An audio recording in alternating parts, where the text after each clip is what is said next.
వాళ్ళ గురించి నీకేం తెలుసు?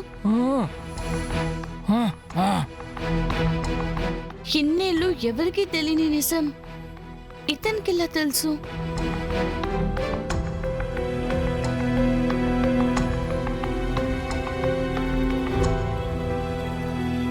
దేవుడా, ఏదో మొక్కు తీర్చుకోవడానికి మమ్మల్ని ఇక్కడికి పిలిపించుకున్నావు, కానీ ఇంకేదో సంకేతాన్ని నువ్వే ఇస్తున్నావేమో అనుకుంటున్నాను. దయచేసి ఏ గందరగోళం రానివ్వకు.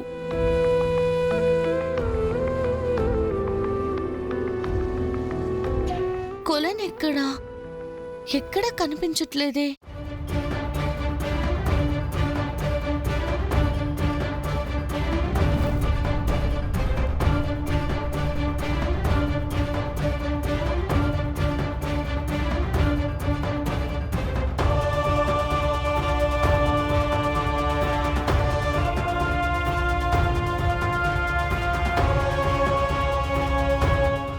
రమ్మన్న చోటు ఇదే కదా. అక్కడ ఏదో దేవాలయం ఉంది, దానికి ఎదురుగా కొలను ఉందని చెప్పారు. ఇక్కడే ఉన్నాను, కానీ అతను కనబడట్లేదేంటి?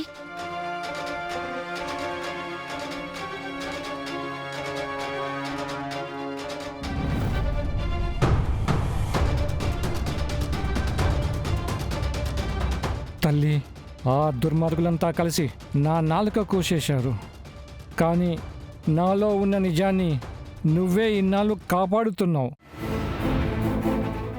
ఇప్పుడు ఈ అమ్మాయికి తన అమ్మ నాన్నల చావు వెనుక రహస్యాన్ని అర్థమయ్యేలా చేయాలి. ఆ రాక్షసి తార ముసుగుని చింపేయడానికి నీ ఆశీర్వాదం కావాలి తల్లి.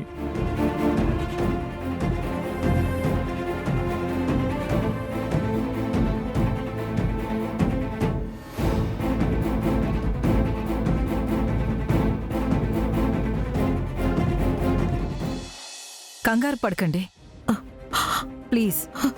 చూడండి, మీరిలా భయపడుతూ ఉంటే సమస్య పరిష్కారం కాదు. ముందు మనం ఇక్కడి నుంచి వెళదాం రండి. కానీ ఎవరిదంతా చేస్తున్నారు? మా మీద ఎవరికింత ద్వేషం? ఎందుకు ఇలా చేస్తున్నారు? చెడు చేసేవాళ్ళు కారణాలు వెతుకుతారా ఏంటి? ఇలాంటి వాళ్ళకి పెద్ద నెట్వర్క్ ఉంటుంది. చక్కగా ఉన్న ఆడపిల్లల్ని చూస్తే వాళ్ళని ఎలా ఉపయోగించుకోవాలా అని పొంచి చూస్తూ ఉంటారు. మీ అదృష్టానికి దేవుడే మీకు సంకేతం అందేలా చేశాడు అనుకోండి. అయ్యో, అంటే నా మనవరాళ్ల ప్రాణాలకు గండం ఉందా? పురోహితులు చెప్పింది నిజం అవుతుందా?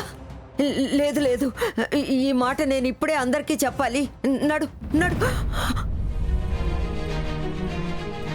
ఈ ముసల్ది ఈ విషయం అందరికీ చెప్పేస్తే కర్ణ, నిత్య, నిధి, పోలీసులంటూ విషయం నా చేయి దాటిపోతుంది. అమ్మా ఆగండి. ఎందుకమ్మా? ఆ అపాయం ఉందని నువ్వే చెప్పావు కదా. ముందు మనందరం ఇక్కడి నుంచి వెళ్ళిపోతే అంతే చాలు.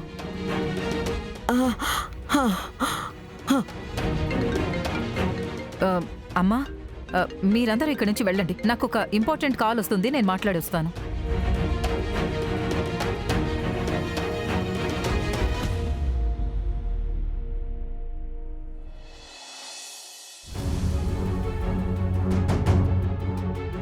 శాంతి, ఈ ఊళ్ళో ఎవరిదో చెడు దృష్టి మన మీద పడిందనిపిస్తోంది. బయలుదేరకముందే అపశకునం సూచనగా కనిపించింది.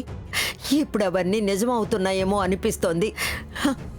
చూడు నిత్య, నేను చచ్చిపోయినా పర్వాలేదు, కానీ మీ ఇద్దరికి ఏమీ కాకూడదు, ఏమీ కాకూడదు. శాంతి, దేవాలయంలో ఉండి ఎందుకు ఇలా మాట్లాడుతున్నావు? ఎవరికి ఏమీ కాదు. నువ్వే ఎప్పుడూ అంటూ ఉంటావు కదా, చెడు చేయడానికి 1000 చేతులున్నా కాపాడడానికి దేవుడొక్కడు చాలు అని. ఇప్పుడు చూడు, నువ్వే భయపడుతున్నావు. ఈ ఊళ్ళో నేను ఉన్నప్పుడు చెడు నేను చాలానే చూశాను. ఇప్పుడు మళ్ళీ నేను అవన్నీ చూసి తట్టుకోలేను. దయచేసి నా మాట విను. నాకు చాలా భయంగా ఉంది. ఇక్కడి నుంచి వెళ్ళిపోదాం. అలాగే, నువ్వు ప్రశాంతంగా ఉండు ప్లీజ్. ఇప్పుడే వెళ్ళే ఏర్పాట్లు నేను చేస్తాను.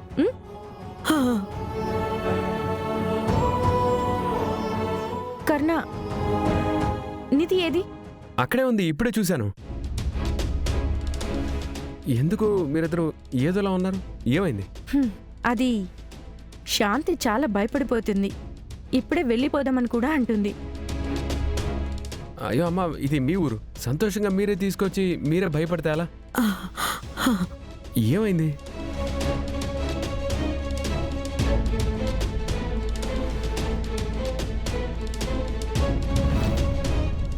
ఏవో కొన్ని పాత సంఘటనలు శాంతిని. అది నా నమ్మకం నిత్య.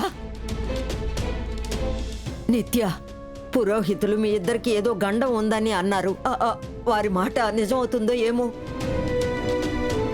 వారి మాట మీరి ఇక్కడుండే ధైర్యం నాకు లేదు. నా జీవితం కన్నా నా వాళ్లే నాకు ముఖ్యం. అమ్మా, నిధి నేను తీసుకొస్తాను. మీరేం వరి అవ్వకండి. త్వరగా వెళ్ళిపోదాం. Don't worry.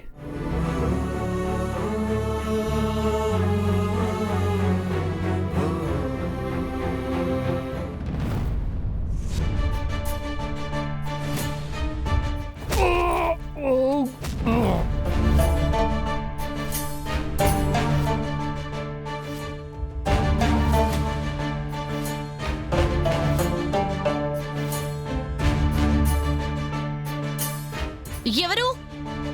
ఎవరైనా ఉన్నారా?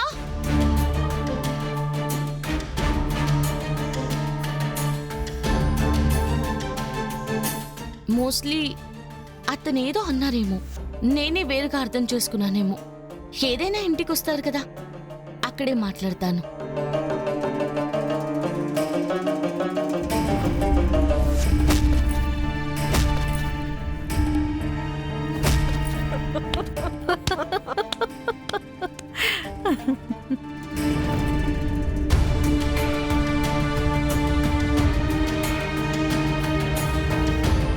శబాష్, నాలుక పడిపోయినా నిబద్ధత పడిపోలేదు.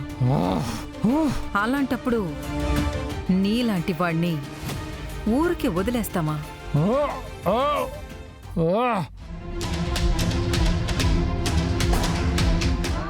ఇదేంట్రా, మాట్లాడలేని వాడి నోటికి క్లాత్ ఎందుకు కట్టారా?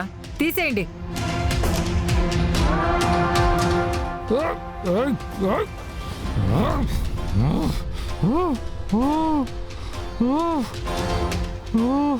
ఏయ్, వదలు.